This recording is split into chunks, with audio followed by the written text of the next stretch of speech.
Hello, everyone. Hello. Welcome back to Untitled D&D Podcast, where we talk about stuff to do with D&D. And we got another Unearthed Arcana released, more subclasses. Yep. Which is always fun. Today is the Artificer, specifically the Armorer Artificer. Yes, we're going to have a discussion straight up. How do you say Artificer? Artificer. Not like that. Yeah, because I say it wrong. Artificer. You say... you do say it wrong. I don't know. Like I say Artifice. I say Artificer. Artificer. Which is obviously wrong because it's Artificer. Yeah. But I, for some reason, can't. I mean, it sounds cool. Can't stop myself saying Artificer. Quick disclaimer, I guess. Anyone who's watching this for the first time, we are going to go over the abilities covered in the subclass, but we go off topic a lot. We're also going to discuss the class as a whole.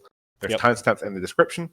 Be prepared for us to talk about our personal opinions on things. We're not doing like a good summary and analysis of the subclass as much as we're just like randomly talking about everything. Yeah. And 9 times out of 10 it's not going to be objective. It's going to very much be our opinions, which you can disagree with and respectfully disagree in the comments. Actually, you can't disagree with them. Oh, you're not? Okay, sorry. Not in this video, no. Okay, you're not allowed to disagree.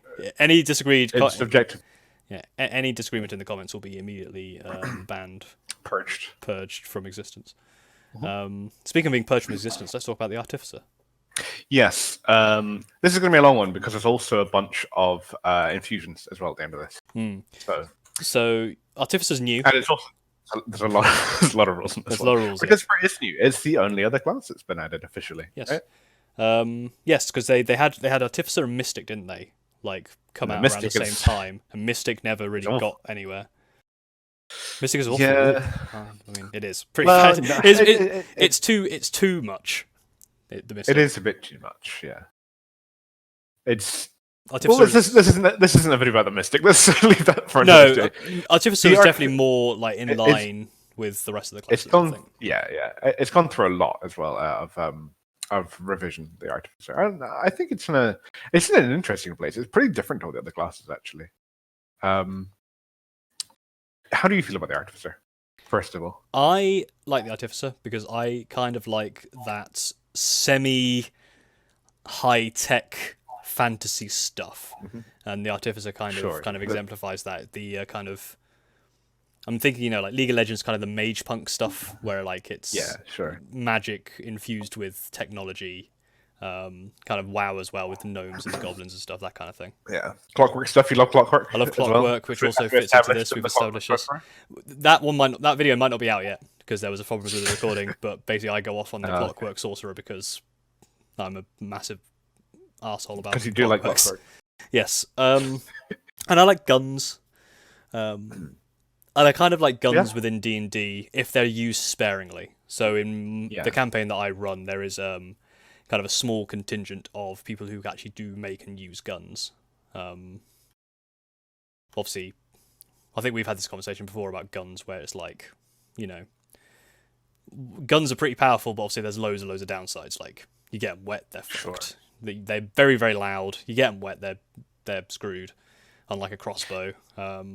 Obviously, much more difficult to find the ammo for, much more difficult to actually make, much more difficult to repair. Incredibly loud. Yeah, incredibly loud. Incredibly loud. Firearms do exist in the DMG, right? Or it might even be in the PHP. I think in the DMG, it's like, if you want guns in your command, you can use some of these. It's like an antimatter rifle in there as well. Which is cool, but a little. They're a little overpowered. I would prefer if some of the lower ones were a little more in line with everything else, because they're kind of just objective upgrades to everything.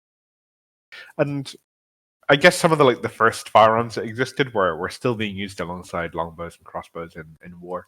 So I'm not sure that they were that much more effective as weapons. They weren't, because they were stuff like muskets and flintlocks, which were front loaded. You had to put the the powder, the wadding, the bullet in the front, you stuff it all down, and they took forever to reload, which is why everyone used bloody crossbows, because they were at least quick. Even crossbows actually would take ages to reload. Bows were just quick. Yeah.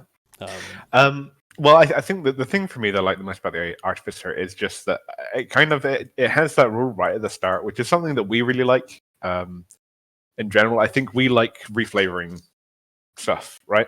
Yes. And we don't necessarily do it that often, but we like the ability to reflavor. As long as the mechanics stay the same, if we can reinterpret what those rules are in a different way that suits a different flavor. And straight up, the Artificer's class just says, yeah, you can do this. Like, be creative. Your DM shouldn't punish you or reward you for the flavor of your mechanics. So, like, if you wanted to have one of your spells is actually a potion that you chuck, but your hands are full, but one of the hands technically has something that counts as a spell focus. Like, mechanically, you should be able to still do that without having a free hand to go and chuck that potion. Yeah, we've definitely gone quite deep into, like, when Artificer first came out, maybe as like either the first playtest or the first official release. We really got involved in kind of working out, like, every spell, how would we redo it? We kind of got to the point where it's like, well, hang on, how do spell slots work? Like, if you throw 3 shatter grenades, how can you now no longer use your gun? Oh, so it must be like you have like batteries that you have to put into these things. So hang on, now you've got to use 2 hands to put the batteries. You know, it got pretty. It was pretty absurd. Difficult to try and find something that actually does fit everything well. I'm playing an Artificer. Mm-hmm. I'm playing not this subclass. I'm playing a Battlesmith, and I think that the thing I went for was kind of the wacky engineering, kind of WoW style, gnomish and goblin stuff from that. With the intent behind the magic is the engineering actually doesn't function beyond the kind of willpower of the Artificer casting it. So that's how concentration and stuff works, because technically the machines wouldn't work in a vacuum, and they're not really necessarily usable by other people. It's the person using it is still empowering it through magic, through like the weave, like all other spellcasting works. But they might just not be aware of that. Yeah. So it reminds me of 40k orcs. Yeah, exactly. They paint things red to go faster. Painting things yellow makes them explode, because they're so like actually magically. They're so magically psychic that they could do that thing, but they don't know they're doing it. They just know like red things go faster, and their belief makes it happen. Yeah. That was the kind of theme I was going for with that. And I'm enjoying that. I love the Artificer. I think it's probably a class I'll play again as well after this character. Probably my favorite character I've made, actually. Yeah, it's definitely a fun character to have around. And obviously they are quite useful in combat as well. Yeah, they are a little strange. They fill a very strange niche in the party, actually, because they kind of just have they have like the most situational spell list of anyone. Just kind of like straight out of the box. They do get some better stuff from their subclass spells for sure, especially this one, and we'll get into that. But yeah, it is strange. They're actually fairly, at least the Battlesmith is fairly competitive damage out, but I think the Artillerist is up there as well, and the armor is probably fairly close, not quite in line with those two. The Alchemist is pretty underwhelming, I think, is kind of the feedback I've heard about that. Yeah, I feel like Alchemist doesn't fit very well for me, and I think that's purely just because we come from very much an engineering kind of wacky engineering standpoint. I'd be all for it. I think the mechanics of it are just a little strange. Because they just kind of have that experimental elixir thing going on where the effect is random. It's like a D6 effect anytime someone tries to drink it. You're so unlikely to get the thing that you want at the time that it's needed, and it's like that's the core mechanic of that subclass. They also don't get a pet out of the box either, like the other ones do. I can definitely see like you playing some sort of like alchemist, which is like here, drink this, it'll help. And someone drinks it. Oh, your party drinks it. Oh, what does it do? Let's find out. Yeah, I mean, it's a pretty. It's definitely thematic for sure, but I think it ends up becoming a little underwhelming in actual play. Yeah. Because the Artificer subclasses are really front loaded, and not necessarily front loaded, but so much of what you can do as an Artificer depends on the subclass you pick. It's like it is really core, maybe the most significant subclass of any class, to be honest. Yeah, even if you just look at the page that we're on, just this first page, and looking down, there's three things listed, and they're all level 3. That's pretty bonk. Yeah, pretty bonk. You're right. Yeah. But yeah, so much of the identity is tied to the subclass, and the Alchemist one just doesn't bring as much to the table as the other ones do, unfortunately. Anything else we want to say on the Artificer? I think we probably could talk about it for a lot, but we'll probably kind of go into stuff more as we talk about the features. Yeah, anyway. I think we kind of laid out our base thoughts there. I think we both like them. You've played one. I definitely want to play one. I think if my next character will be an Artificer, possibly even an Armorer Artificer as we go through this, because there's a lot of cool stuff in here. There is. So I guess we should get started on that, unless you have any more words. The flavor. Oh, two words. Oh yeah. One is iron, and the other one is man. That's what this. That's what this subclass is. It is shamelessly that. Because I think didn't the first UA have an Iron Man one, or was there was a the first one only had two, didn't it? There was a homebrew version which did have an Iron Man, which I really liked. That homebrew one was really cool, and there was like grappling hooks and stuff. It's probably why this came up, to be honest. Yeah, because of that. So we'll start with the kind of intro here. Yeah. An Artificer, or Artificer if you want to say it properly, who specializes as an armorer, modifies armor to function almost like a second skin. The armor is enhanced to hone the Artificer's magic, unleash potent attacks, and generate a formidable defense. The Artificer bonds with this armor, becoming one with it, and even as they experiment with it and refine its magical capabilities. Yep. I mean, as we go through more of the features, it kind of makes it clearer what's going on here. But yeah, we've had a lot. All about your armor. Yeah, we've had a lot longer kind of intros to subclasses before. This one's very simple. It's you modify armor to help you. I think a lot of the other subclasses, they really need to give you an idea of what it's supposed to be, so that then you can read the mechanics with that in mind, and it kind of like enforces how you should be interpreting the mechanics. This here, I think most of them are pretty self-explanatory. You kind of get the idea. It's pretty straightforward, so they don't need to give you as much of an introduction here. Because as you read it, you kind of have a better understanding of what it's doing. Yeah, because it's a little less abstract, I guess. Yeah, compared to something like say the College of Creation Bard, which is very abstract and has a lot of kind of arty-farty flavor around it. This is very much just like you make armor, you make it better, move on. Yeah. So we will. Unless you have the first thing we get, the tools of the trade. Yep. You gain proficiency with heavy armor. You also gain proficiency with smith's tools. If you already have this tool proficiency, you gain proficiency with another artisan's tools. That is how every proficiency given by a subclass should work. If you already have it, it should give you something else. I think that came up with the monk, didn't it? With the Mercy Monk, you get insight or medicine. But if you have both of those already, you don't get either of them. But for something, I think some of the earlier versions of the Artificer kind of had this in a weird way, where if you wanted to be someone who gets Smith's tools, you were better off not taking Smith's tools before level 3, and it doesn't make any sense where you're suddenly like an expert at that thing, and you've only just learned how to use the tools. But yeah, that is how these things should work. And I don't know how many other subclasses kind of give you proficiencies like that, but they probably should all be rewritten like this. Heavy armor, that's about 1 or 2 AC off of medium, depending on your stats and stuff. So that's pretty good proficiency to get. None of the other artificers get that. Get to be chunk. I mean, it is everything that the subclass is based around. Yeah. The spells, though. Yes, armorer spells. You always have certain spells prepared after you reach particular levels in this class as shown in the armorer spells table. These spells count as an artificer spell for you, but they don't count against the number of artificer spells you can prepare.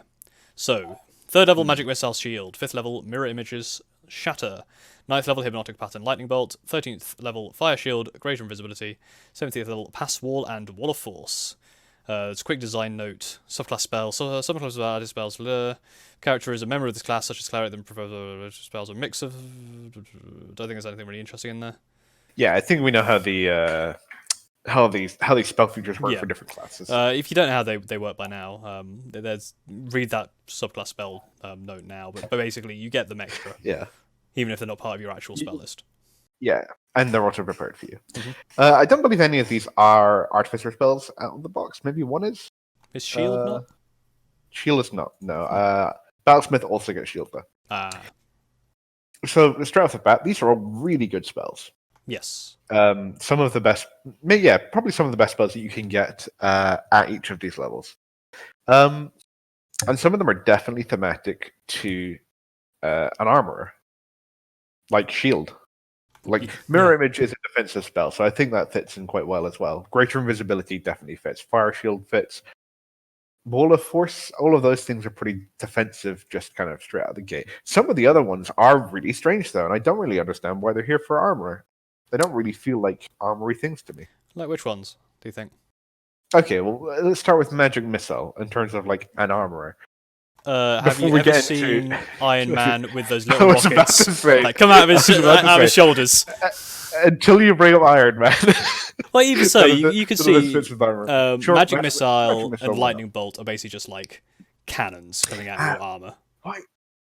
But one of the Artificer subclasses literally has a cannon and does not get Lightning Bolt. But it's just really strange to me. Lightning Bolt especially. Because not only are you trying to think, okay, how does this fit thematically for the class? How good is the spell in the first place?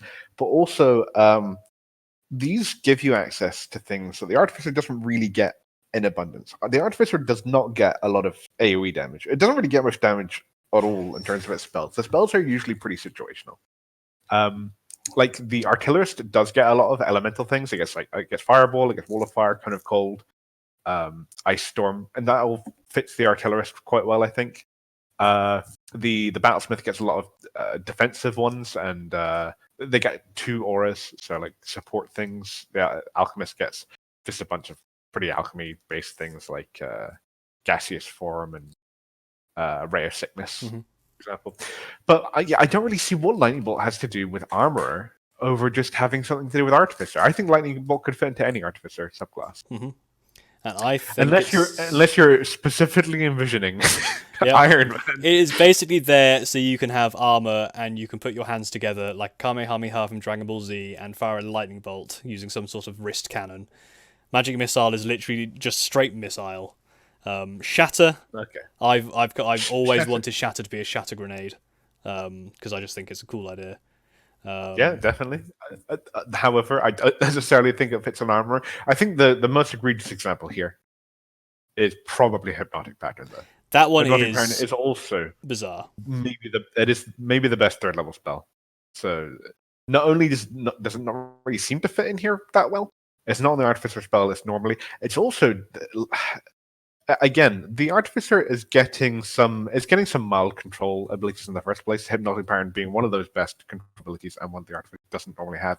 But it's also not necessarily seeming to me to fit with what this subclass is trying to do, which is supposed to be based around defense and apparently a little bit of offense as well. That one just...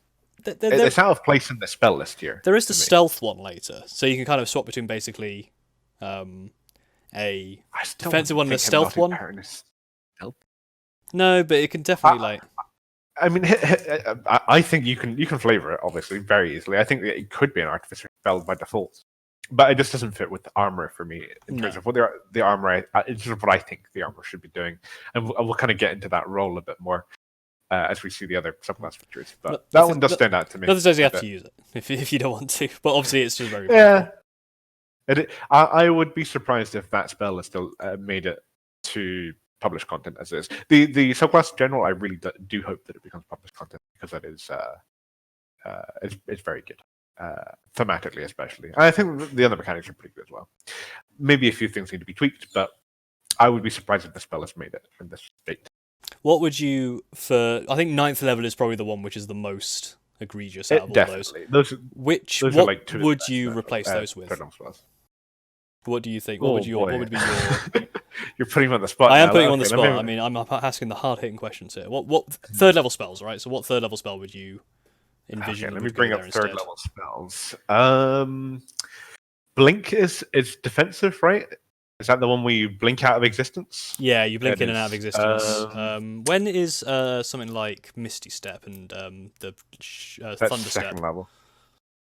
That's 3rd level, but they don't put any non-PHB spells on these lists, unfortunately. So even if they do fit, unfortunately, yeah, they don't. They don't do that. Just seeing if anything here would necessarily fit that. Yeah, I mean, Thunder Step might work, I guess. That's a pretty that is a defensive ability, I would say. It's pretty And Iron it's Man also a again, support so. ability. Yeah, definitely. Just having a quick look through here, see if there's anything. Maybe Leomund's tiny hut. Is that a artificer spell normally? It's not. That's kind of a defensive thing, right? I can see that being like you get out your armor and then the armor kind of unfolds into basically a big tent for you to sleep under. Yeah. Yeah, I mean that can work. Off the top of my head here, looking through things. I mean, fly. It's already on the artificer spell list, but a couple of these spell lists do have spells that are already on the artificer spell list. Not many of them, I will say, but a couple of them do. I mean, everyone wants to. You can't be Iron Man if you can't fly, right? True, but it's already on the artificer spell list, so you just pick it up. Sure, but it will be able to automatically prepared, and that's fine because a lot of things do that. Very true. Well. Very true. And there are, like I said, there are a couple of spells I believe that are already on the artificer anyway. I think is Shatter one or is Shatter just one that someone else gets? Shatter is one that someone else gets. The artillerist gets that. Yes. Pass wall is the other one, which is a little strange. I don't even know what that is. What's pass wall? Pass wall. You make a passage appear in a wall. Yeah, you just punch a hole in the wall. Yeah, I mean, why not? I can see that. You're kind of like a big hulking metal person, right? Thank you. So you're welcome. So yeah, if you wanted to like play like it is something you get very, very late in the game, which is a little strange, but if you want to be able to punch your way through walls, then this is a good way to play for that, I think. So I'm pretty fine with that. I don't think that was too egregious, but yeah, Hypnotic Pound is standing out to me a little bit. Although that being said, right off the top of my head, that you put me on the spot, I'm not necessarily finding something that's. I feel like maybe they put them there just to kind of give you that little extra. Maybe they put it in there and they'll change it. They put it in there just so when people come to this, they will like start thinking how does Hypnotic Pound lightning bolt fit with an armor? It's like, oh, that could you could be like Iron Man or something, and that's where they basically just like try Iron Man. It is an artificer spell already, but protection from energy would definitely suit. Would definitely suit. And definitely suit. Probably be. I wouldn't be surprised if that becomes one of the ones that goes on.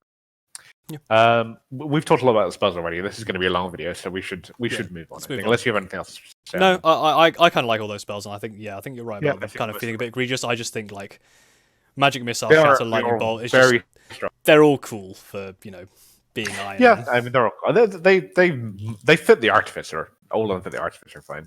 I'm not sure if they'll fit armor, but sure, they're good spells, and you'll make them fit.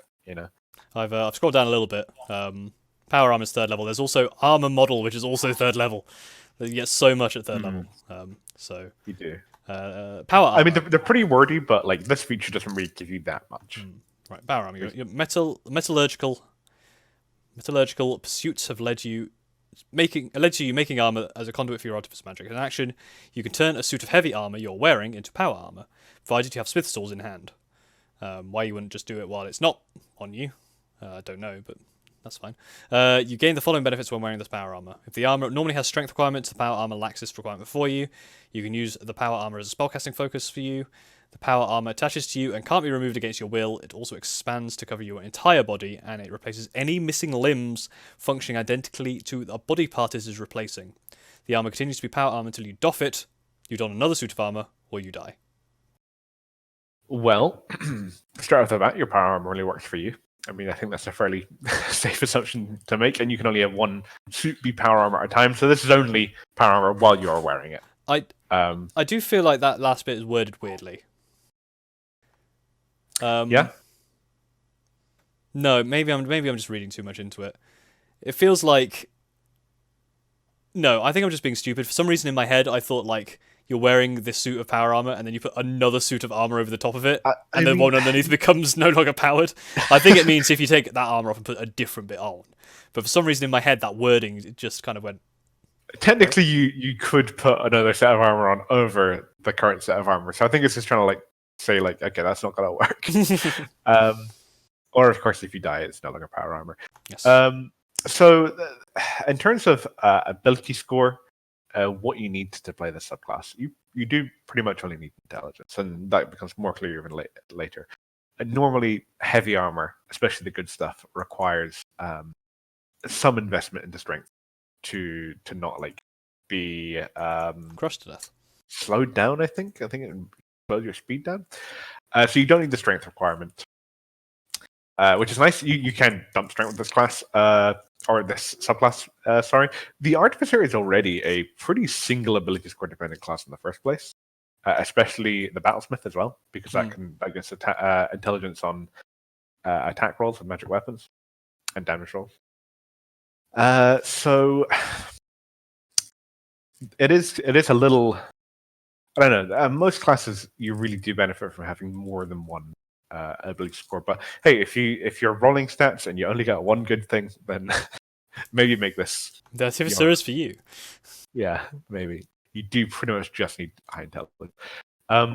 This adds a spellcasting focus, which is cool because it means your hands are free. A lot of the other classes have, it depends on the class. So like a wizard, I think almost all of their spellcasting focuses need to be held, as opposed to like the paladin and the cleric, where they can have it as an amulet or as a shield. So probably something you're just holding. The artificer has to always have a spellcasting focus on them for every spell, unlike normal spellcasters. Your spells don't work if you don't have spellcasting focus on you. So yeah, just like you pretty much always have one if you've got this, and it can't be removed from you at all, and your hands are free. So that's pretty good. I think free hands are. I don't know if we've talked about free hands before. I think free hands are a little underrated in D&D. Like if you're holding a sword and a shield and you get knocked off a cliff, and then you're like, okay, I want to try and like scramble to grab the edge of the cliff as you're falling. You're going to have to drop your sword, right? And I think a lot of DMs might forget to specify you're going to have to drop your sword to be able to do that. Because you need a free hand to be able to grab that. And things like grapples as well. Someone trying to grapple someone when they've got a sword and a shield. I think that might be something that's overlooked quite often. Or trying to grapple someone while you're holding a 200 weapon. You can't attack with that 200 weapon because the grapple still needs that free hand to maintain. Free hands are pretty useful. If it's a rule that your DM is a stickler for. If it is, like that's a pretty big bonus. Yeah. It replaces missing limbs. Which straight away to me kind of calls into action just ideas in my head of playing a character with missing limbs. Just straight up, being able to. I think a lot of people. I feel a lot of people see this and they think, "Oh, well, great! I will play a character with missing limbs." And I have absolutely no. I don't get punished for it in any way, so I'll do it. And I think there's a lot of design space around there which hasn't really. You can't.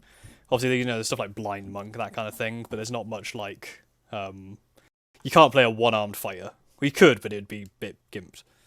It would be gimped, yeah. So a lot of people are just not going to choose to to gimp their character. But with this, one-legged, one-armed character who makes a bit of power armor to allow them to help. That's a character motivation right there. And if you ever do end up in a situation where you don't have your armor, it's still a cool situation, even though you're at a detriment for having selected that as part of your character. It's a cool situation to be in where you do end up being gimped. Because of that big limitation that your character has. But it's nice that this isn't costing you anything extra. Unlike, the artificers do get prosthetic limbs as infusions, but those take up an infusion slot. So you're kind of giving something up in order to take that. So yeah, it's very cool. I think a lot of people will just have missing limbs because they can, just because this feature exists, which is really cool. I like it a lot. Yeah, it's also, I think, the kind of the power armor aspect. You can start to play those races that maybe your DM doesn't allow. You can play, if you're in a very traditional setting where something like goblins, hobgoblins, orcs, lizard folk, they aren't, maybe not lizard folk, but, they aren't allowed in society. Suddenly, you can play these characters because you can just cover them in armor head to toe. Yeah. You could play a lawful evil armor artificer who is a hobgoblin who was beaten to within an inch of their life and had their leg chopped off. They make a suit of power armor to infiltrate the human civilization, gain power through good deeds before being able to get to the king that ordered the attack on him, and then he shoots the fuck. However, that'd be such a cool, you work with this guy in power armor, you don't know who they are, like, you know their name, but you don't really know who they are inside the armor. You get, like, really, like level 10 or something, you start meeting the king, and he just turns around and shoots the king. Even the word power armor is pretty evocative to begin with. I guess a lot of people are immediately going to jump to Slate Fallout with that, right? Yeah. It does say it covers your entire body. So that does include a helmet. And I think there's a lot of when it kind of comes to designing characters, at least what I find, is even with people who wear full armor, they very rarely take into account the helmet, because obviously you want to, you've got the facial structure and the hair, that's a lot of a character's kind of look, right? Yeah. Like, you can be, I'm a big guy, stocky, short, whatever. The face is where the hair is where you can really, like, the beards and that kind of thing. That's where you can really start thinking about, do you have, like, heterochromia or something if you want to be edgy? What your eyes like? Do you have scars on the face is definitely a common thing. What's your hair like? are you bald? Do you have missing hair because of stuff? So people don't really wear the full mask, unless it's like integral to their backstory. I mean, if someone's a fighter and their picture, it just shows them in a helmet. Like, it feels a little strange to me, I guess. It doesn't feel like you're seeing the character. They're just kind of like anonymously hiding behind this helmet. You don't really get as good a sense for them. But in a situation like this, where the armor is such like an integral part of the whole character in the first place, it makes sense to me that you might have character art where they are fully armored and they're wearing a helmet. Yeah, I've definitely really only covered a face if it's for a purpose, if it's to hide something. For one of the characters I played, Theo, he had a mask on because he was a tiefling, but told everyone he was a human with a disease. I actually tricked 2 other players for like a year. Even though we stopped playing, it came up again, and they were like, "Wait, what? Theo was a tiefling?" I was like, "Yeah, Theo was a tiefling the whole time." Even though I thought I'd accidentally told people like 5 times. I think you told Kisma, but I don't think you told. I explicitly told one person, I guess. I thought I'd mentioned it to everyone else or something. Yeah, I guess I didn't care enough. So the other cool thing and I've mentioned this to you already, but you can have multiple sets of armor and just step into them and use an action to make them power armor, right? Like you are the source of the power in this armor. So it is like they're trying to evoke an arc reactor kind of thing going on here as well. So I'm very much into that. That's very cool. Yeah. I do also like the it covers your entire body and it attaches to you. Like, you could have some real screwed up shit with that, right? Like, it literally just like you have this thing that actually clamps into your like nervous system.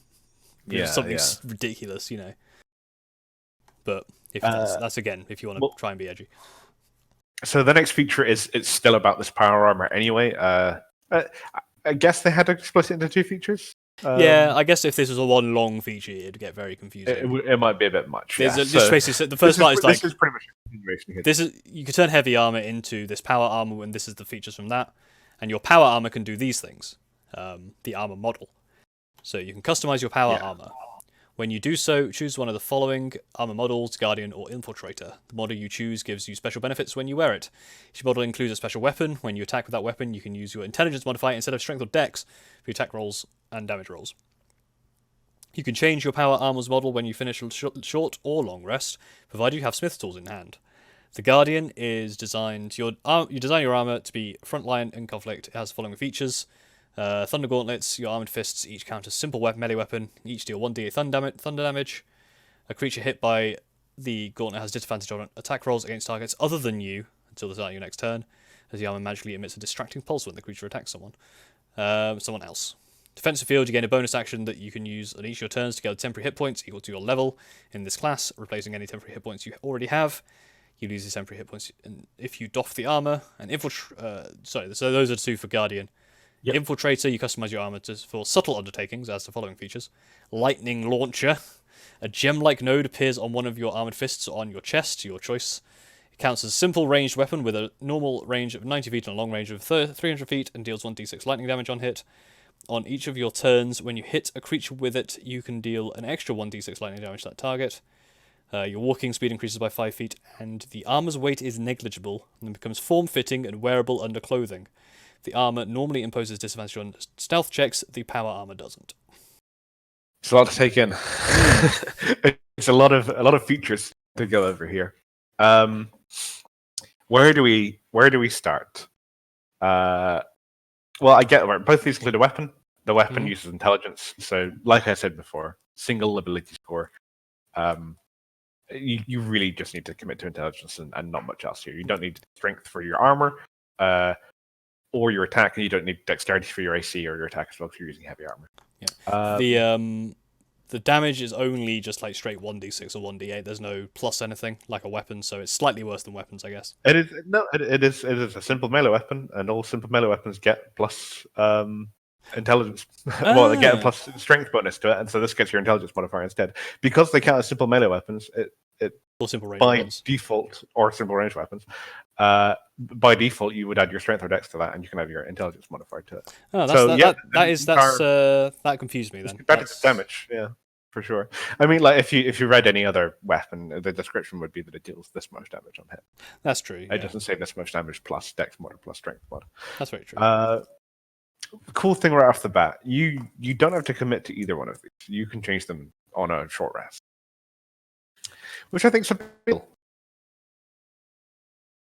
Sorry, you cut off there. You think it's what? Oh, did I cut? I think it's a big deal. Yeah, it is a big deal. On a short rest. So I'm wondering how useful that is. Like the infiltrator is definitely useful if you're going somewhere that you're not permitted to wear armor, or you're going somewhere that you want to be stealthy. You probably quite often might have a short rest you might have a short rest ahead of time to know that and swap to that armor, yeah? Mm-hmm. But these are going to be the weapons you use for this class, right? You're not going to really be using any other weapon for the most part, especially if you are just going straight into intelligence. Any other weapon you use would be strength or dex. And most classes kind of have either a backup melee weapon or a backup range weapon, right? Mm-hmm. And most of the time you want those, not because like the barbarian isn't going into a fight thinking, okay, I'm going to spend all fight throwing javelins. They only throw javelins in the middle of a fight when they have to attack something they can't otherwise. But in this situation, like, I wonder how often you would change to the ranged weapon if you normally use the melee weapon. Just because you're going to be in a fight where the ranged weapon is more useful. Like, I feel like wanting to swap between either melee or ranged is something that you do want to do in the middle of a fight rather than before a fight. I'm not sure how often you're aware ahead of time that you're going to need to swap. Yeah. That being said, both of these weapons are very, very good. So you can definitely just stick to one of them at all times, either one, and be like super effective. Which one do you want to talk about first? Guardian, I guess? Might as well go Guardian. Might as well go down in order. Okay. So these are not light weapons.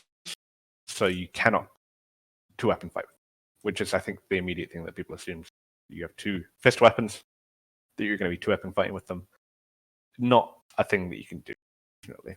They do longsword damage. So it's pretty competitive. You're only going to be attacking with one of them, so you're probably going to have a shield in your other hand. Could you get... There is a feat that allows you to attack if it doesn't have light. Could you use that and still get 2 punches if you wanted to? A good question. I just need to double check. Because I believe that allows you to use 2 longswords. That allows you to use 2 rapiers. I know that much. Actually, maybe it does allow you to use 2 longswords. What's it called? Dual wielder. You can use 2 weapon fightings with one-handed melee weapons you are wielding that aren't light. Yeah, so I guess you can do that if you want to do it if you have the dual wielder feat. I hadn't considered that actually. So that's actually pretty decent, and it's somewhat competitive damage because they don't have, unlike the artillerist and the battlesmith, they don't have a consistent way to use their bonus action to deal damage. They do have a bonus action here with defensive field, but in terms of dealing damage, dual wielding would be pretty useful here. If you're not dual wielding though, I think a shield is pretty good, and your AC can be super high with this. So a shield. Dual wielding also gives you +1 AC while you're wielding a separate melee weapon in each hand, which this would technically count as. That's true. So it's an extra AC as well if you want it. Oh yeah, I guess. I don't know. It's a little weird. My question was, if you have a shield in one hand, and can you hold something else in the other hand and still attack with this? Because technically it's just a gauntlet, right? Does the hand need to be free to make the attack?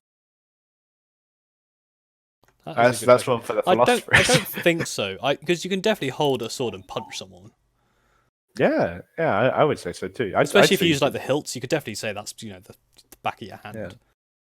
Yeah. Like if you wanted to hold a wand in your hand, like a wand of magic missile or something, and then punch someone. I think or you should be gun. Or a gun. Just hold a gun and just pistol whip them for 1d8 thunder damage. So this disadvantage thing is super good. This is there aren't that many ways to tank in 5th edition. Tanking is usually some form, in addition to some form of damage mitigation, which is usually just high AC, temporary hit points, resistances, self-healing, that sort of thing. You do get the temporary hit points with this defensive field thing, but the other thing is it's making people want to attack you instead of other people. So disadvantage on other people, which you can put disadvantage on 3 things if you do go for the dual wielder per turn once you get extra attack, which is pretty significant if you do attack 3 different things. Yeah. And it's a little like the reckless attack for the barbarian, incentivizing people to attack you instead. Yep. And since your AC is going to be really high, especially since you can pump more AC from your infusions onto yourself, so you can get some pretty good AC without external magic items, you're probably going to want people to attack you. Aside from the fact that your hit dice is pretty low for attack. But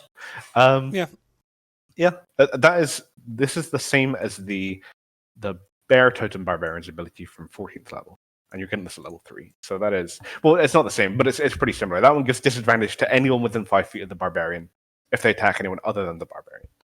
So a pretty similar effect. Yeah, at level a bit more 3. situational, but yes, pretty much the same effect. Yeah, it is very good, I would say. I would, if playing this, probably go for Guardian, just because I think it's most of the time. I think there's more. We'll come on to this when we talk about Infiltrator. Swapping between them is a very weird thing for me to kind of work out in my head. I agree. I think most of the time you're going to do one or the other. Yeah. I think you're going to decide pretty early on and maybe swap to the other one if you need to. Definitely some sort of the reason I'm thinking about this, you can definitely think of having some sort of skin tight armor, some sort of flight suit or something underneath the armor, underneath the big Guardian armor. So you could definitely pop the plates off or whatever and have this sleek form for the Infiltrator. It's putting it back on that feels a little weird. You could do some sort of again, Iron Man montage of fitting the armor back on, but it's a little odd. One of the things about this is it is 10 minutes to put your armor on. If you're caught, by surprise and you don't have your armor caught with on, your pants down, literally. I mean, you can probably sleep in the Infiltrator stuff, I would say, because it's skin tight and it's form fitting. I feel like you might be able to sleep in all the power armor because it's so integral to your body. I know it depends. It depends because the sleeping in armor rules aren't. They're a optional rule, aren't they?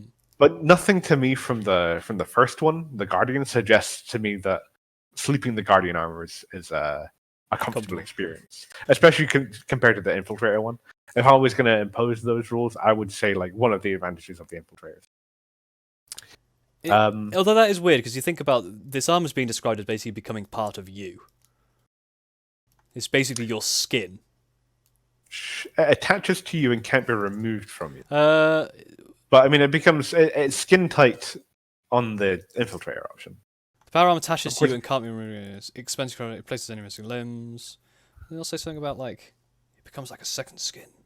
I don't think it does. It does say because well, the infiltrator ability is literally called second skin, so that's why I say that it makes sense for. Yeah, I guess that makes sense. Yeah, for some reason I thought above it was like this becomes the second skin. I guess you could possibly argue with to your DM, like if we go back to someone who's been beaten up and only has one limb left or something, they could be like, look, sure, I am more comfortable sleeping 4-limbed instead of 1.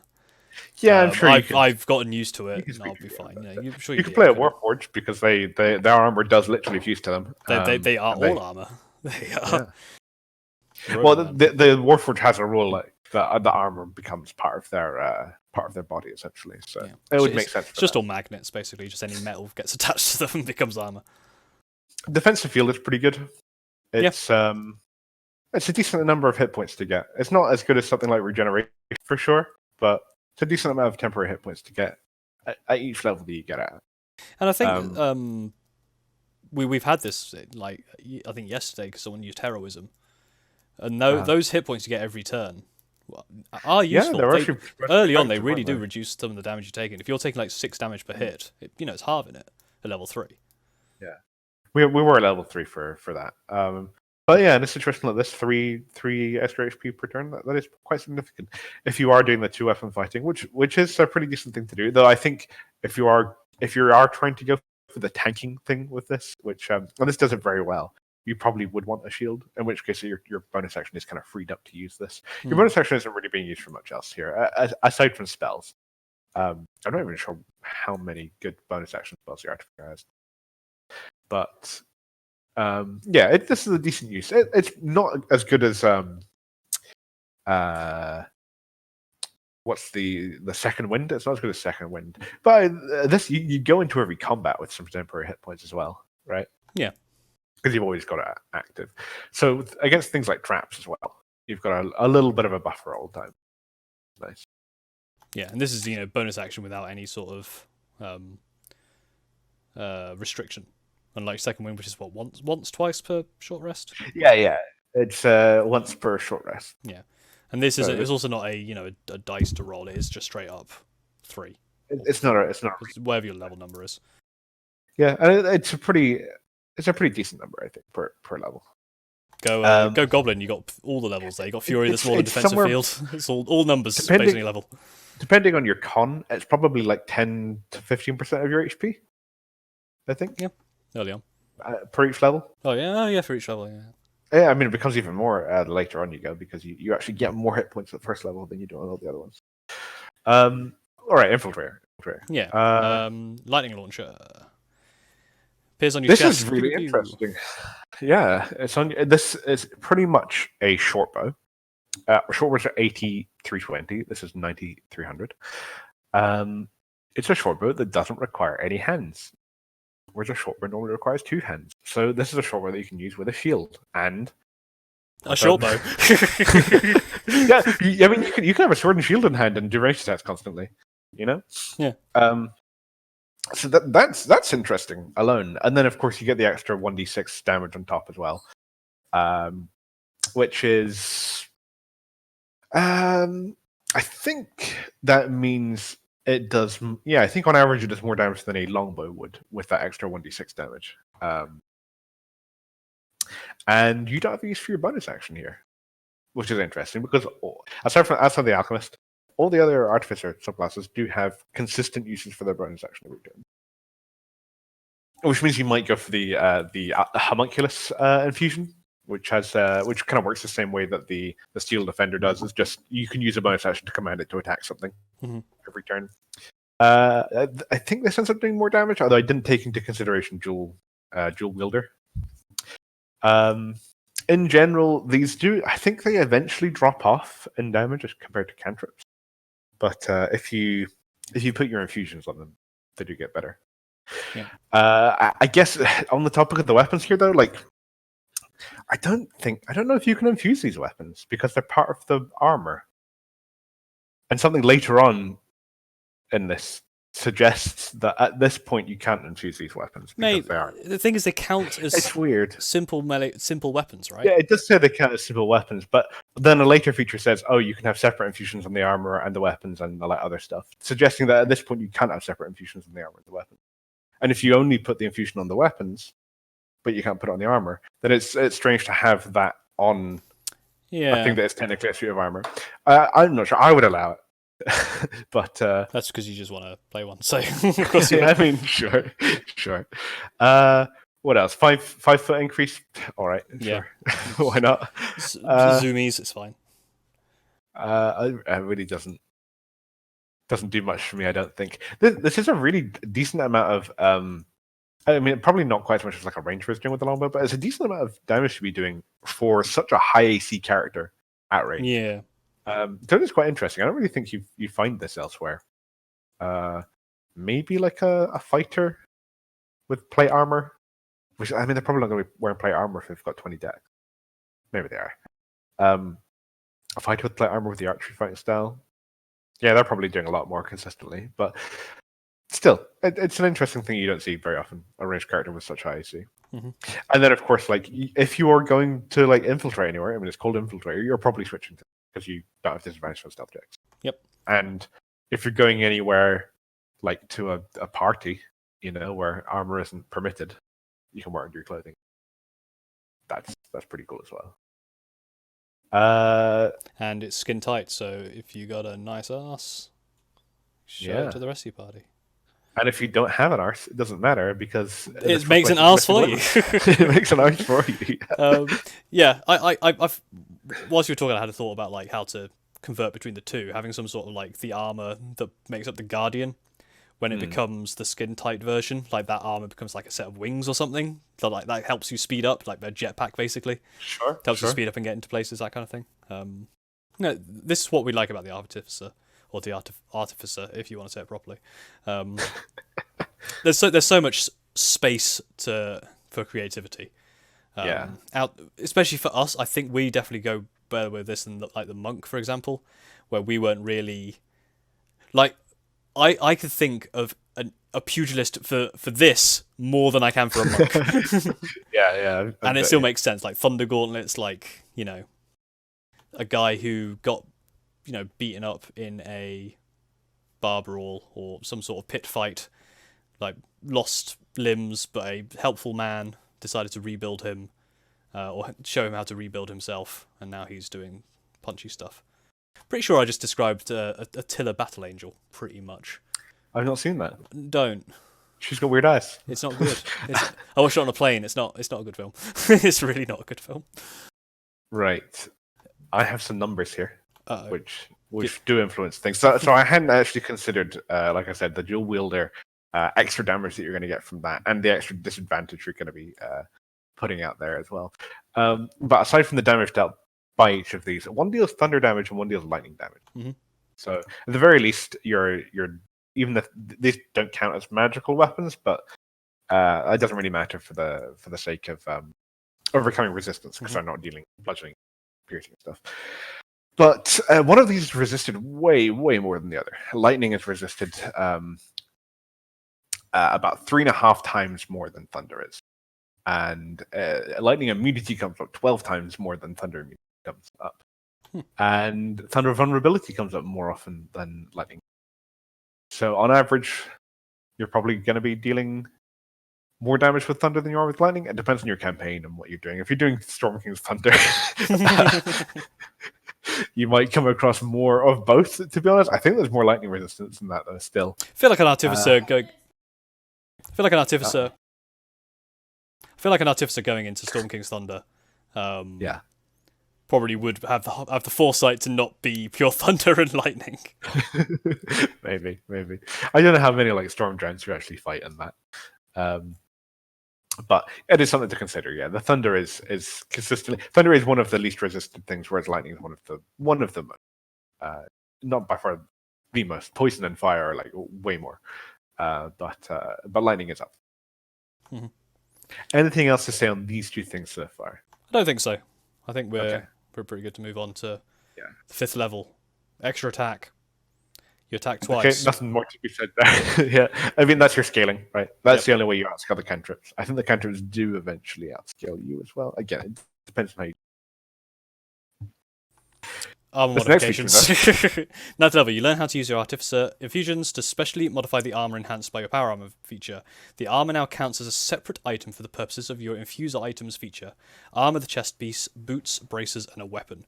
Each of those items can bear one of your infusions. In addition, the maximum number of items you can infuse at once increases by 2, but those extra items must be part of your Power Armor. Yeah. So essentially, what you're getting here is 2 extra infused items, which is really good, but they have to be part of your Power Armor. Mm-hmm. Now, I have no idea why they chose these 4 things. So first of all, like we mentioned before, the weapon, being able to infuse your weapon or not, it brings that up even more here. Yeah. It sounds like you can infuse your weapon, but then you can't infuse your armor. Like, if you infuse your fists as weapons, you then could not infuse your armor because it's part of the same item. Sure, and that's what I find a bit strange, because you're an armor smith, so you would want to infuse the armor, but also, like, weapon and armor are the first 2 infusions you're normally going to be going for. I mean, really, the benefit of this thing is to get the 2 free infusions, rather than infusing these things separately. If this feature just didn't exist at all, I don't think anyone would question that you could infuse the weapons and the armor separately. Mm-hmm. That being said, can you infuse the weapons if you swap between the 2 of them? Like, is it the same weapon that's infused, since they're technically 2 different types of weapon? They both say armored fists. So, I guess... One's Thunder Gauntlets and one's Lightning Launcher, right? Yeah, but they say... One says a gem-like node appears on one of your armored fists, the other one says your armored fists. Sure, yeah. Yeah, that's true. So well, I guess they're both on the fists. It could be on your chest, though, as well as another. I guess if you're saying you're infusing the weapon and that's part of the whole armor as an ensemble, yeah. When you swap, you're still the weapon is the thing that's powered more than the armor, I guess. So, I mean, like, if I wanted to say, like, okay, I'm going to go for winged boots as one of my infusions, and it wasn't part of my armor, like this thing is, I could just say it's part of my armor, right? And say, oh yeah, it's like a rocket thing, and I wear them, and it's part of my armor. The only real benefits you're getting from saying, like, this is, I'm making this part of my armor, one of the infusions on my armor, is that it can't be forcibly removed from you, and that specifically, it counts as one of those free 2 things. I think most of the time you just kind of use the armor and the weapon, though. Yeah. But if you didn't care about the weapon infusion at all, maybe you'd make that. It does also mean, like, if you make wing boots and you have it take up one of these slots, you can't hand it to someone else and allow them to attune to it. It has to be only by you, part of the armor. Bracers. Wrists. Why the fuck they chose bracers instead of saying, like, helmet or... Because there are helmets in the infused items. There are helmets, helms, eyewear, like goggles and caps, and there's so many of those. You know Buzz Lightyear, right? And he has the laser on his wrist. That's why. Why they didn't include prosthetic as well? Because there are a few prosthetics in there, and you're already getting prosthetics from this thing. So why that isn't included in there? It's another question for me. There are 2 bracers available for infused items. The first one is Braces of Archery, which we've come across recently in one of our campaigns. Extra damage with short bows and longbows, which you won't be using with this class, almost certainly, or with this subclass. And the second one, this is the one I love. 2 braces available. And it specifically mentions braces as one of the things you can get here. 2 braces available. The second one is you have +2 AC when you're not wearing armor or using a shield. So why the fuck that's on here? Why they listed bracers? I have no idea. That's alright. That tickled me quite bad. Nothing else goes on. No other infusion goes on bracers aside from those 2. I would say homebrew that, replace bracers with helmet or something. Like, yeah, really, they should have said, like, up to 4 out of the armor, the weapons, the boots, maybe the cloak, maybe like the helmet, the goggles, the eyes, or the legs, the arms. I don't think there's anything that specifically targets legs or arms in terms of infused stuff, but there's a lot of things that could have been on here. Braces is like the worst one they could have chosen. I have absolutely no idea why they did that. Just as a joke, probably. I think the idea is that you're getting 2 extra infusions. It's probably going to be one is definitely going to be the armor, and one is probably going to be the weapon. But it could be the boots as well. And there's a few number of boots in there. I think just armor weapon alone, though, that's pretty cool. Just getting extra infusions, you can kind of just think of this as having like an extra Cloak of the Manta Ray and a Cloak of Protection or something, Wear both of those at the same time. You're just getting 2 extra magic items or so that's pretty cool. I can't argue with that. That's a powerful ability because it's so uncommon that you're not going to have the armor weapon. Perfected. But the bracers, man. The bracers, man. How that got written in here, I have no idea. But yeah, perfected armor. Your power armor gains additional benefits based on its model, as shown below. So 15th level. Guardian, tinkering with your armor's energy system allows you to discover a powerful pulling force. When a creature you see ends its turn within 30 feet of your spell save DC, will be pulled up to 30 feet towards you to an unoccupied space. If you pull the target to a space within 5 feet of you, you can make a melee weapon attack against it as part of the reaction. Use this reaction number times equal to your intelligence modifier. Expend all uses when you finish long rest. And the Infiltrator gets any creature that takes lightning damage from your lightning launcher, glimmers with light until the start of your next turn. The glimmering creature sheds dim light in a 5-foot radius, and the next attack roll against it. Against it by a creature other than you has advantage. If that attack hits, it deals an extra 1d6 lightning damage. These are pretty good features, I would say. Guardian one is just pretty cool. I like it. Yeah. Okay. So force movement is great. I was mentioning tanking stuff before. I think this is a really good tanking class just for you got the high AC. You're incentivizing people to attack you, and also positioning is a super important thing for being a tank in the first place. Just threatening opportunity attacks alone, I think I've mentioned that in a lot of these things is a big thing if you're playing a melee character. But being able to force movement to help someone if they're being approached by an enemy, just move that person over to you, and then make an attack as well as part of that same reaction. And then that attack is your Thunder Gauntlet, which means they will have disadvantage if they then turn to you. But I think the really important thing here is, and this is something I thought, well, you are giving up your reaction, which is kind of risky because you want to be threatening things with opportunity attacks in the first place, especially something you've just moved into your attack range. But this is at the end of that creature's turn, which means by the time its turn next comes around, you will have your reaction back, guaranteed. Because you're going to have a turn before this thing has another turn. So you will still threaten an opportunity attack against this creature if your biggest concern is this thing getting away from you. You'll still threaten that. And I mean, I would take Sentinel on this thing to. Yeah, I was thinking that as well. Sentinel by this point. It makes a lot of sense, especially by level 15. So this is really good for a kind of lockdown thing to keep people attacking you. You can use it 5 times a day. I'm not sure that how often it's going to come up that you necessarily want to do this. I think that's a good number. I'm not sure you'd even get this done every time. But I was thinking it's a little limited in the fact that it's a reaction and you can only do it at the end of another creature's turn. But to be honest, it might even be better than it being an action to do it. Because at all times you threaten every square within 30 feet and no creature can end its turn in there without risking you force moving it and getting an attack on it. So you become your positioning becomes pretty important, and you become a big threat just standing somewhere. Yeah. You control a bigger radius around you, so that's pretty nice. I'm into it, and very useful tanking ability, quote unquote tanking, as much as you can get tanking in 5th edition. Infiltrator. Yes. Extra damage, and I guess is that basically the effect of? I guess it's kind of a fairy fire. Guiding bolt. Guiding bolt. Right? That's right. Yeah. This is so you're doing what 3d6 normally with your 2 attacks per turn with your shooty shoot. Mm-hmm. You're doing 1d6 per attack, and then you get the extra d6 on either one of them when it hits. If you fire this at 2 different creatures, you're also getting an extra 1d6 on each of those. I know splitting damage isn't a fantastic thing to do, but this is almost like getting Guiding Bolt twice per turn at will at this level, which is kind of insane. In fact, I think it comes pretty close to that damage as well. Guiding Bolt is 4d6. 4d6? There's no way of working that out. Guiding Bolt is 14. So it's I think it's, and this is what, this is 4d6 as well. You're talking about the damage of Guiding Bolt, or you're talking about the damage of this? Both. Damage of Guiding Bolt is 4d6.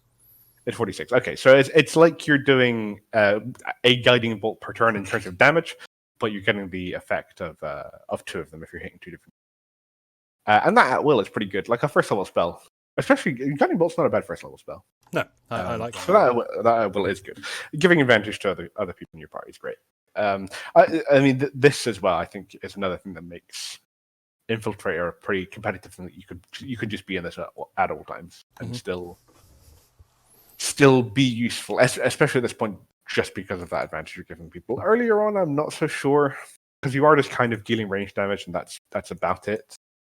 And you're kind of dealing less range damage than everyone else is doing. Sure, you've got high AC, and then you've got the kind of support spells from the Artificer. But I'm not really sure that you're really pulling yourself ahead into a niche with the Infiltrator for this point. And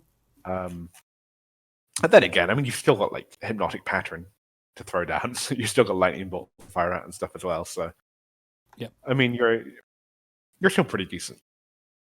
But yeah, Guiding Bolt, man. 2 Guiding Bolts a turn. Pew pew. Almost.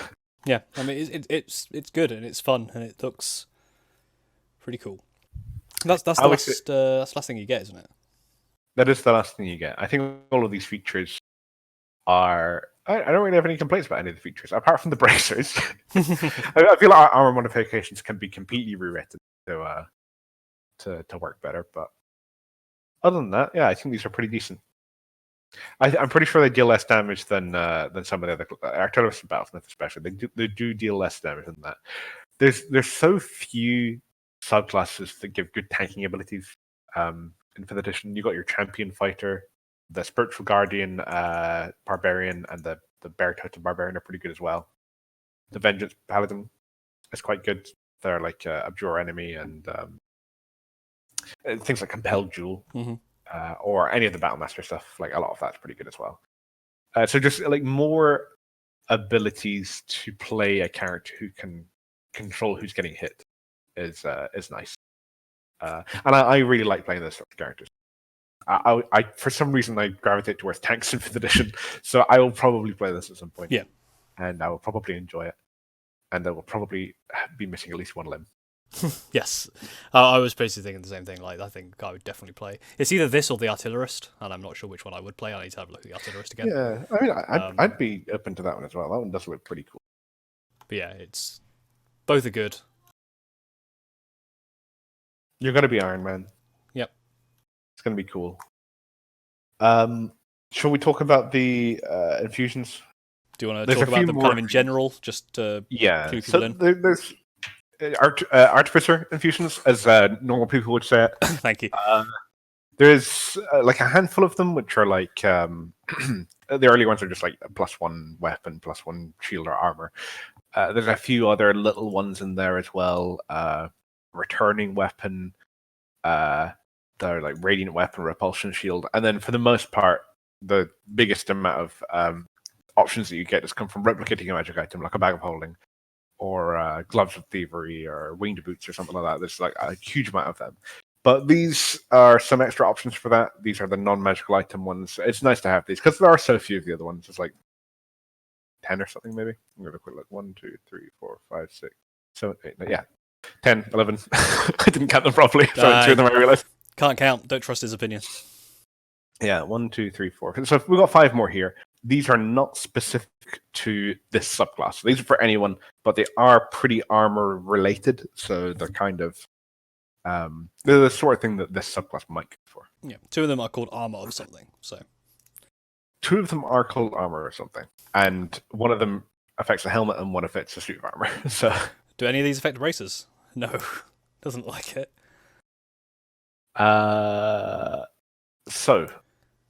Yes. Armor of magical strength. Armor of magical strength. Prerequisite 10th level. Item: a suit of armor. Requires attunement. While wearing this armor, a creature can use its intelligence modifier in place of strength modifier when making strength checks and strength saving throws. The armor has 4 charges. As a reaction, when it would be knocked prone, the wearer can expand 1 charge to not be knocked prone. So expend or expand it if they really want. 1 charge not be knocked prone. The armor regains 1d4 expended charges daily at dawn. So this is a 10th level infusion, and for some context, at 10th level you can get +2 AC to suit of armor. Mm-hmm. You can't put an infusion on something that's already magic. So if you have +3 armor already, you can't put this on. So it is pretty easy to say this is directly competing with +2 AC. Is this worth taking over +2? I don't think so. Yeah, I was about to say I don't know if you were expecting me to answer that because I wouldn't. So strength checks, I'm not sure how often you make them in general.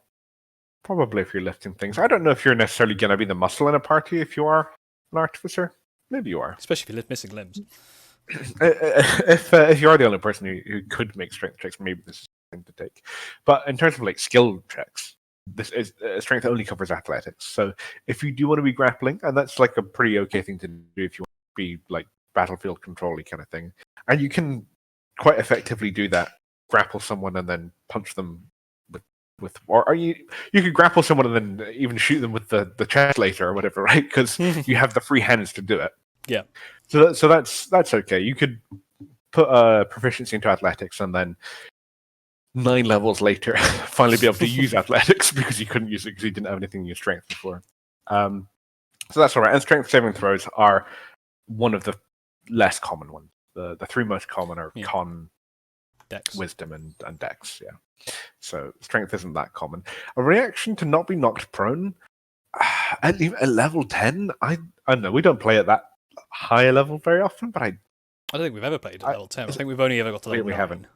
Yeah, that's true. We haven't. But I mean, level 9 is about the same level. But I feel like being knocked prone is something that happens at early level more than at later levels. You're usually got worse conditions happening to you at later levels, right? Like a wolf is trying to knock you prone.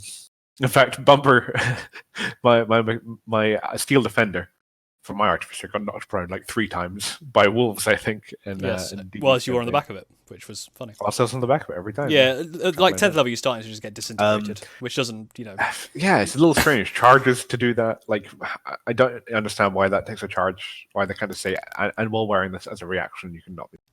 Because you only have a certain amount. This seems a little underwhelming, especially for 10th level. I don't really get it. I think the main thing you're doing it for is the strength checks with intelligence. Yeah, but even that I don't think is not really worth it. You probably have someone else in the party doing that better. Probably.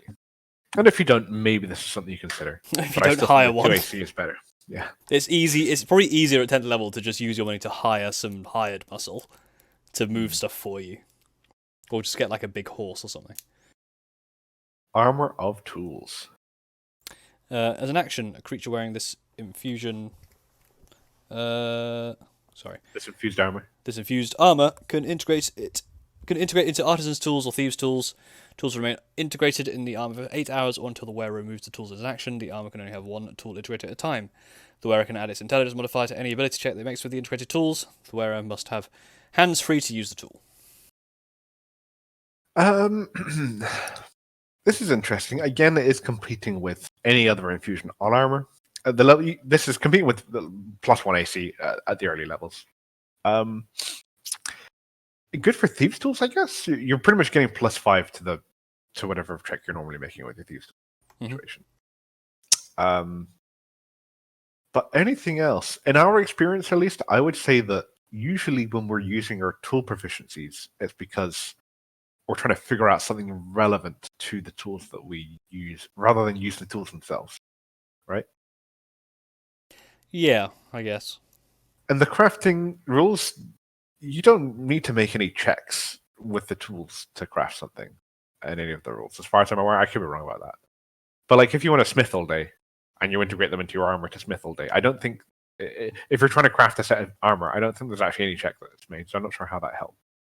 Thieves tools is the obvious thing. Yeah, I guess some DMs, I think I would make you make checks on stuff like that. Sure, I mean, that's fair. I'm just saying by like rules as raw, it's not something like that. Did you say rules as rules? Rules as raw. Raw. Rules as raw. I think that rules as rules. Rules as rules. Rules as written. Yeah. I think when the term is raw as written. Raw as written, yeah. Yeah, plus 5 to any checks made with this. I don't think it's worth it. Unless you're like really using a specific tool a lot in your campaign. I mean, definitely feels like already. DM I have a bunch dependent, of tools. right? Yeah, probably. I could see like alchemist tools being a significant thing. Maybe. Just start crafting potions in your chest cavity.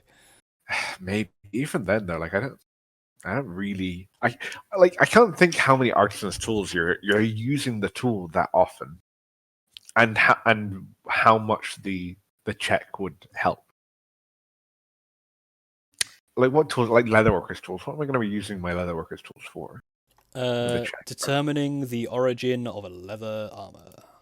Sure, if I'm determining the origin of leather armor, though, I'm not using the tool, and the integration of the tool doesn't help me. I think you'll find that leatherworking tools come with a leather scanner that you've put in your armor.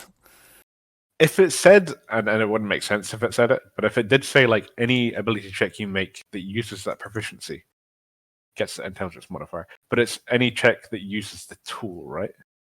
Yeah, any ability check it makes with the integrated tool, not with the proficiency with the tool itself. That's why I don't think this is great. And really, like the most relevant time it's going to come is Thieves, which is relevant enough. +5 to Thieves tools is pretty good, especially if you've got high dex already and expertise in Thieves tools. You get expertise in. Do you get expertise in your Thieves tools, or is it just your artisan tools? What level do you get that at? Double ability check for. You double your proficiency for any ability check you make. So you can become better than any rogue if you use this at picking locks. I guess if you've got the dex to support it. I guess you're turning like the finger on one of your armors into the lockpick, and then you just like. Of course, this can be used by the non-armor one as well. So it might be you might be using one where you use like like the alchemist could use this, and they might have like a higher dex, for example. Yeah, that's very true.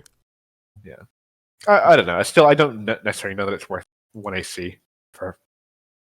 Maybe it is worth 1 AC just for the Thieves tools. Everything else, though, I don't know. And by the time it gets up to 2 AC, that it's competing with, or any magic armor that you do find, because obviously all these infusions are competing with that, and they're also competing with every other infusion you can get. Yeah. Not just on your armor, but any other infusion that's available, any other magical item that's available. I don't think it's that great. Helm of awareness.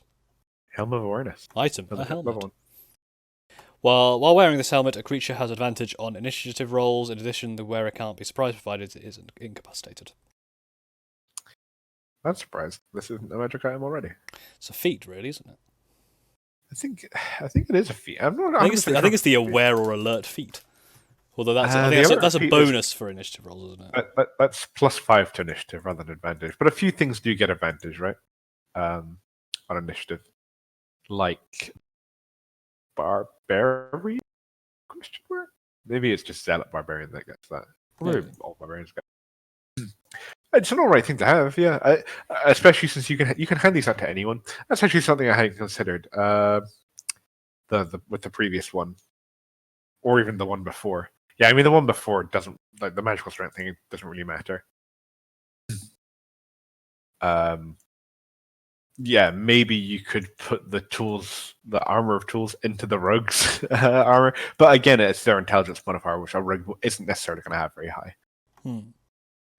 But you can give this to anyone. Certain things do benefit from high initiative rolls more than others, like anyone who's chucking out a fireball in the first turn or hypnotic pattern before the melee gets crowded. However, this is pretty good to just shove on a wizard, and making sure they can't be surprised. 10th level is quite a high one. I don't know, it's alright. I think it's okay. It doesn't compete with anything else because it's just a helmet in terms of that slot. Yeah, I think it's a nice option to have for sure. There may be situations where you want to pick this. Yeah, I think especially for certain builds, and you can give it to other people. So, yeah, I can see other builds really benefit from this. Mind Sharpener. It goes well with the Mind Rubber. There's a full stationary kit. The infused item can send a jolt to the wearer to refocus their mind. While wearing this infused item, whenever the creature fails a Constitution saving throw to maintain a concentration, it can use its reaction to succeed instead. I think this is what people are saying is the most broken thing in this Unearthed Arcana. It is pretty broken. Well, it seems pretty broken. It's very good. I don't know if it's broken, but it is very good. You use your reaction once per round. You're succeeding on your Constitution saving throw. This doesn't mean you're immune to it by any means. Also, like you might not use this on yourself. It's probably not as good on you as the Artificer as it would be on the Wizard or any other full spellcaster. I guess a full spellcaster doesn't use its bonus. Oh, its reaction, right? Which is most of them, really. I don't think there's that many. I guess shield is a reaction. Shield is a reaction, sure. Means if you're being hit, you're probably either they're ranged or you're probably counterspell is also a reaction, which is a significant one. But yeah, I mean, if you've got something, let me think of an example, like a Shadow Sorcerer who can have, like I think you get a thing. Not a Shadow Sorcerer. What am I thinking? Any sorcerer who can do a twin spell, right? Your twin spell concentration is way more important than any other concentration that a normal caster is getting. If you've got two polymorphs out there on your party, you've got two T-Rexes stumping around. Mm-hmm. Your concentration is way more important. So putting that on the sorcerer, they are a lot. This is like probably the best concentration enhancing ability that you can get. Warcaster gives you like advantage. You've got things that give you proficiency in con saves. I can't remember. I think sorcerers might already have that. Get them by default, yeah. Yeah. So this is like the best thing you can get for that. Probably one of the best like magic items you could give to a sorcerer. That being said, it doesn't make them immune to it by any means. You hit them with a magic missile, they've got to make 3 con saves. They can only get rid of 1. And if something desperately wants to get rid of the 2 polymorph concentration, and they should want to get rid of that if they know what's happening, then you're gonna fire everything you've got at this guy. The sorcerer should be smart enough not to stand out in the open and get hit a lot, but it certainly does not make them immune. It definitely helps though. But it's not, and they do use a reaction. Like I said, the reaction is important for something like counterspell. So pretty good. I don't think it's quite as broken as some of the people are saying, but good. I think it's a. I could definitely see a lot of situations where this is one of the best infusions that you can make for the party as a whole. Yeah. Again, we've got a sorcerer. The spell refueling ring, though, this is a very interesting one. Yes, and it's like the only one that's really related to armor as well. 6th level requires attunement. It's a ring. While wearing this ring, the creature can recover 1 expended spell slot as an action. The maximum level of the recovered spell slot is equal to the number of magical items the wearer is currently attuned to. Once used, the ring can't be used again until the next dawn. So it's pretty similar to Pearl of Power, right? Pearl of Power is up to 3rd level, isn't it? Up to 3rd level. And for anyone but an Artificer, they can only be attuned to 3 items. So this does get better as time goes on. Because I don't know how many people are attuned to 3 items at 6th level. I feel like most people aren't, right? No, we've not had that many attuned things. Yeah. Even up to level 9, you get maybe 1 or 2 per person. Yeah. The Artificer can be attuned to up to 6 eventually. So this can be up to 6th level slot. Does Artificer even get 6th level spell slots? It only gets up to 5th. So this can be up to 5th level for an Artificer once they reach level 17, I guess. 14? I think it's 14. 14, they can do up to 5 magic items at once, and what is it, 17 for 5th level spell slot? Yeah, okay, fair enough. Then 17, and 10th level to get 4th, 13th level to get 4th level spell slot. So yeah, by the time you're getting your 4th and 5th levels, you can recover them as well. Maybe that's good. I don't know. Pearl of Power is one of the best uncommon magical items in the game, for sure. Yeah. But it's only an uncommon one. But at 6th level, when you get this, that's if you somehow have 3 attunements at 6th level, which you probably don't. You can also guarantee that you have more attunements amongst the party because you can make magic items just from your infusions, and some of those require attunement. So, I mean, let me have a quick look at the things like the enhanced weapon. Enhanced weapon and enhanced defense don't attune, but radiant weapon and repulsion shield do. So, like at 6th level, if you get radiant weapon repulsion shield, like I'm going to do a Nettie, for example, that's already 2 achievements. And then does this thing require achievement? Yep. So that's 3rd level already. If Nettie had this, which is basically a Pearl of Power at that point. Yeah. I don't even know how good that is. Is that good? I guess it depends how often you're using those spells, right? I mean, compare it to the things that you can actually make from Replicate Magic Item. If you could make a Pearl of Power from Replicate Magic Item, you probably would, because it's one of the best you can get. And I don't think anything else really comes close to that in that list already. Maybe the Bag of Holding. But a Bag of Holding isn't really like mechanical powering by any means, right? Mm-hmm. That's all of them. Anything to add to those? Don't think so. I think it's just nice to have extra options. A couple of them there are quite interesting. Spellful Refueling Ring is quite interesting. Although even if it does, it essentially functions as a Pearl of Power, it's still quite an interesting idea. Yeah, I suppose. It's a Pearl of Power that becomes slightly better for an artificer. Yeah, Mind Sharpener is quite interesting as well. And I guess the problem with Mind Sharpener, I think one of the things you kind of touched on.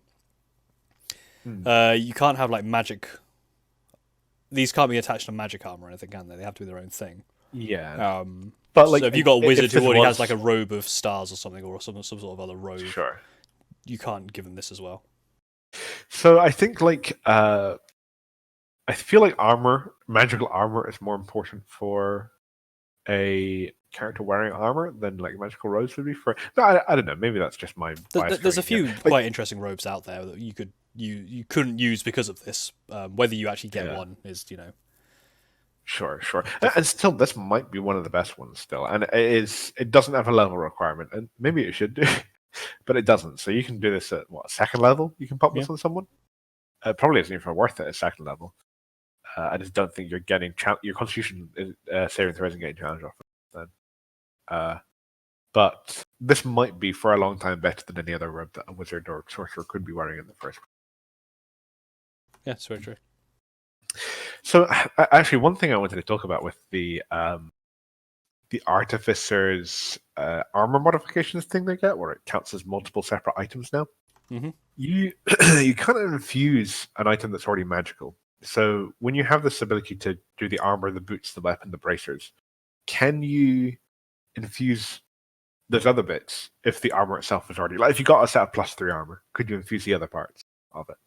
Well, I think so, because it says I think you should armor, the chest piece, and armor... Yeah.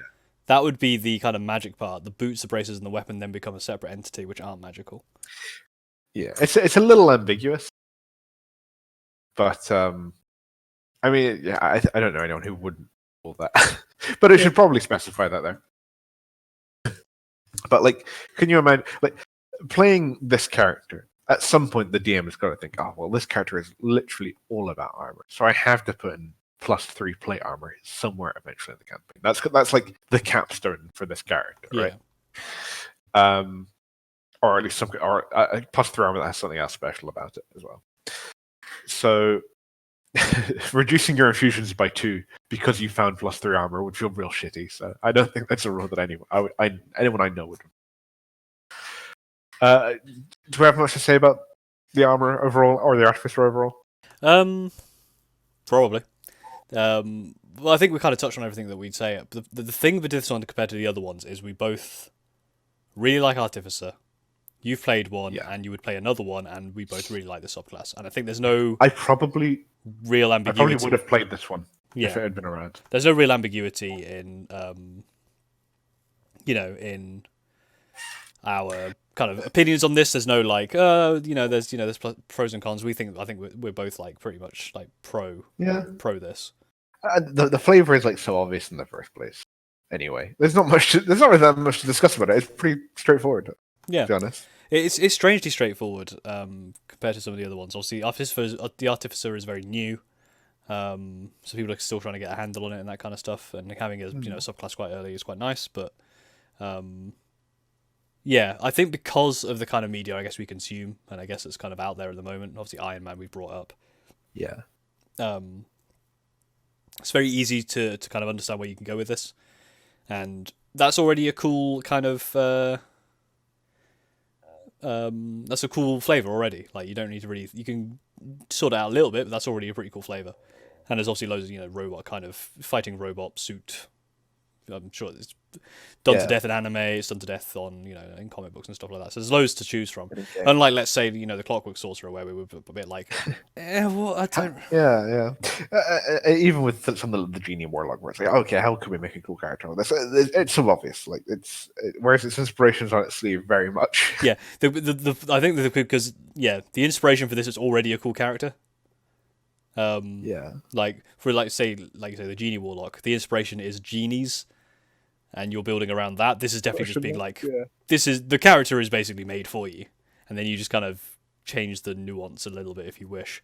Or obviously, again, with Artificer, you can really go off the wall and kind of make anything you really want. But this one just clearly has a idea in mind, and if you want to default to it, that's fine. Yeah.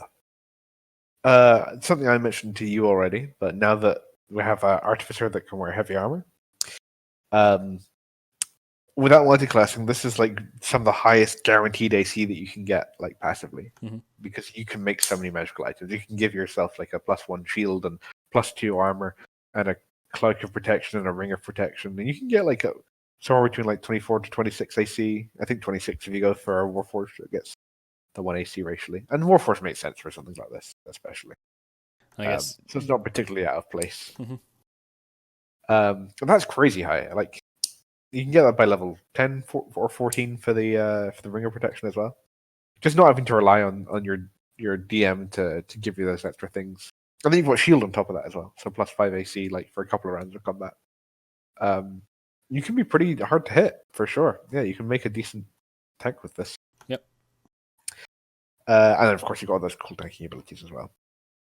Yeah, I'll probably play it at some point. I'm not sure when. I'm sure we've both probably got a bunch of ideas, in our heads. Yeah, what we're doing. floating around already. I've already got. This one's quite high up for me, but I'm already playing an Artificer, and I probably don't want to play 2 at the same time or 2 in a row.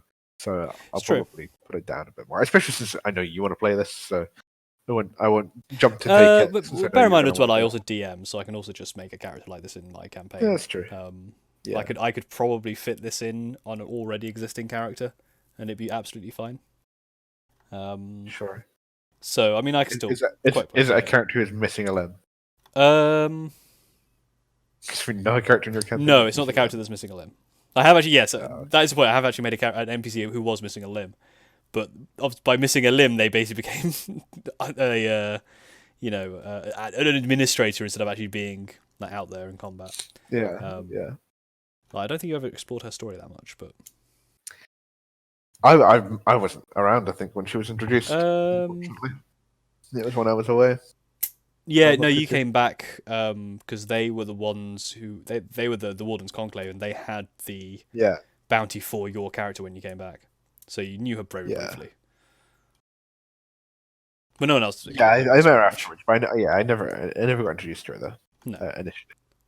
Maybe you should have. Anything else to speak on Artificer as a whole? I think we're pretty happy. Yeah, I think it's good. Possibly some interesting decisions that will probably be changed if it becomes printed material. I think that out of all the ones we've done, this is probably the most likely, I think, to become printed material. Yeah, it's super cool. Absolutely everyone loves it. Like, I was reading the Reddit thread of reaction to this Unearthed Arcana, and like 90% of the comments are about the armor. Yeah, everyone wants this, clearly, especially from that homebrew one that's been around. I think it's done in a good way. A few tweaks probably, and I think a few things probably need to be reworded so they're a little less ambiguous. Remove the whole bracer thing. Yes. And then tweak the spell list, and this will look good. Yeah. Okay, that's probably it for this one. Okay. Next time, Druid Circle of the Stars. Circle of the Stars. Another area of kind of fantasy that I really enjoy. Kind of you the do stars and the night sky, constellations, that kind of thing. Spoiler: I actually do like this one. So it's you like that boss from Nighthawk? Ah yes, the stars align Fear their portents. Fear their portents. Yeah. And Road to El Dorado. Stars, can't do it. Not today. I guess you haven't seen Road to El Dorado. I believe I have. It's I don't recall. The stars are not in position for this tribute. It's when they're pretending to be the gods. And they're trying to get out of sacrificing someone. Well, you're using your material for the next video. I am, but yeah, I'll cut this in to the middle of that video randomly. Okay, cool. Thanks. Yeah, thank you for watching. Like thank you for watching. Comment. Play an artificer. Play an armor. If you like this video, play an artificer. That's our one rule. Yeah, thanks for watching, everyone, and we'll see you next time. Thank you.